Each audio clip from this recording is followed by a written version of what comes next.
Alrighty, y'all, welcome back. We're going to continue to talk about form and repetitions today. We're going to be looking at a compound lift today. We're going to be looking at Cade doing some bench press. Cade's one of our younger lifters who's just exploded over the few years that he's been in the gym. And a big reason for that is just that he is really good at checking his ego, and he trains with really good technique. He pushes when he has it there, but I've had really good discussions with him about he monitors his fatigue really well. He trains very smart, and you see that in this video, in this lift. So we're going to look at, this is just one repetition, but it is basically like a perfect repetition for bench press. This would definitely do well in not only stimulating muscle, but this would, get 3 white lights, in my opinion, in competition. And we're going to talk about that a little bit more. But we're going to go ahead and play the video, and then Ollie's going to break it down after you see it. So we'll play this through, and then we'll pause and break it down. All right, let's pull the weight out here, Joe, and then hold that video right there for me, man. Okay, so before we get started, let's look at the body positioning Cade has right here.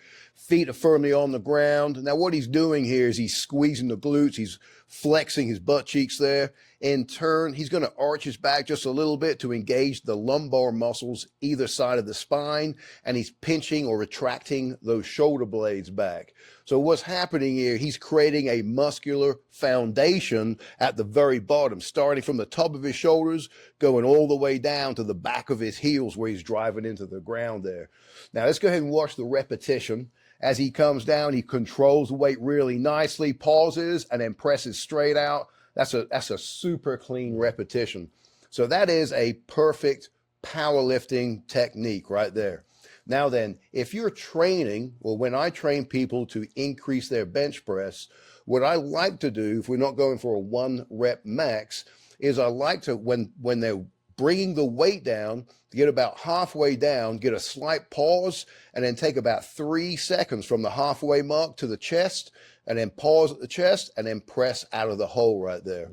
Now then, the reason why we like to do this goes back into how to perform a repetition properly, and exaggerating that speed of the repetition and exaggerating your body positioning. Because if you haven't been working out for a long time, you have to exaggerate these movements in order for your muscles to truly engage. Now, as time goes on, the exaggeration is less and less, and your muscles just naturally pull back into position. So as we're performing a bench press, if you are training for a 1 rep max, what I like to do when they bring the weight out, as you come down, the weight comes down normal speed right here. So when your elbows are at the bench, you pause the weight for a split second, take 3 seconds, bring that bar down to your chest, pause, and then exhale and drive out of the hole. Now, the reason why this is very important is because we want to look at the range of motion on a bench press. Now, we have a range of motion from your chest all the way up to a locked out position. Now then, as you're bringing that weight down, you bend those elbows, the first half of the repetition is going to be primarily tricep and front delt, a lot of shoulder in there. Of course, you're getting a lot of up and back engagement by the stabilization as well. Now then, when you get to that halfway point where your elbows are at the bench, that's when your chest really starts to kick in. So, because if you get someone like Joe, who has broader shoulders and structurally a flat chest, most people who are built this way never feel their chest when they're doing a bench press. Never. So what we want to do, especially if you're broad-shouldered, got long arms, and structurally a flat chest, you get that halfway mark and you go down super slow. Do not bounce that weight. Make sure you get a pause. Now, this is the most important part. When you're at the bottom of that repetition and you're holding, your whole body is engaged. You're digging the feet into the ground. You're squeezing your glutes. You're arching your back, engaging the lumbar muscles, and you're pinching your shoulder blades back. That creates a muscular foundation for you to push from.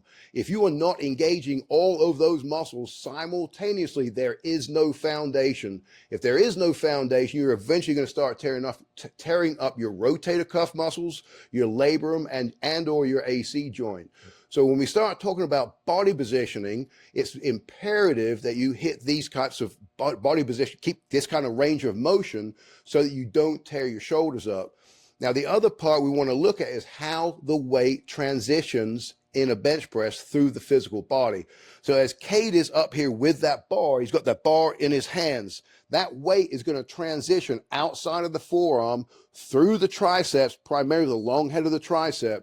It's going to come through the medial into the front deltoid, then into the chest. So we have a lot of these transitional muscles that are kind of getting in the way a little bit of us isolating the chest, if that's what our purpose is while we're performing the repetition.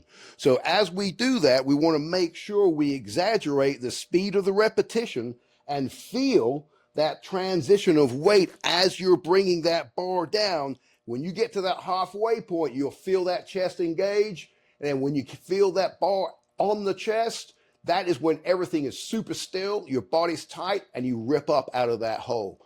When you can learn how to perform a repetition like that, it will ensure that when you go for a 1 rep max, your pecs are going to push you out of the hole instead of your triceps and your shoulders. Absolutely. Yeah, the slow negative really does reinforce that connection. And it's going to, I mean, time under tension is absolutely a way that we can hypertrophy a muscle. So when we're looking at flat bench, which isn't necessarily the best way to grow your chest, but when you modify it in this way, you can strengthen the chest and grow it and make sure that you're staying safe throughout this. Also, this foundation that Ollie's talking about really allows Cade to transfer power from other muscles. So people think about chest and tricep when they think about bench, but honestly, a big portion of a strength that comes from bench press is pushing with your legs. So you're pushing power, and if you don't have this tight foundation that Ollie's describing, all that power is just going to leak out.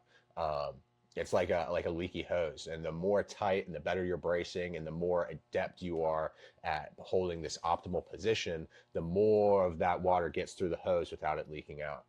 And that's really important in lifting optimally, but also keeping yourself safe.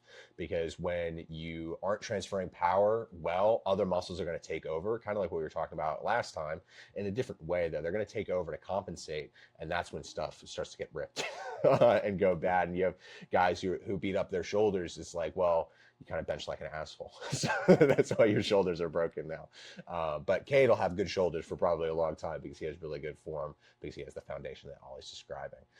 If you're interested in bringing your bench press up or making sure that your form is good and you're safe when you're doing these movements, come and talk to us in the gym. We'd love to help. Just about anyone in Britt, so we'd be more than happy to give you a look over and make sure you're not going to hurt yourself. So come and talk to us in the gym and we'll help you today.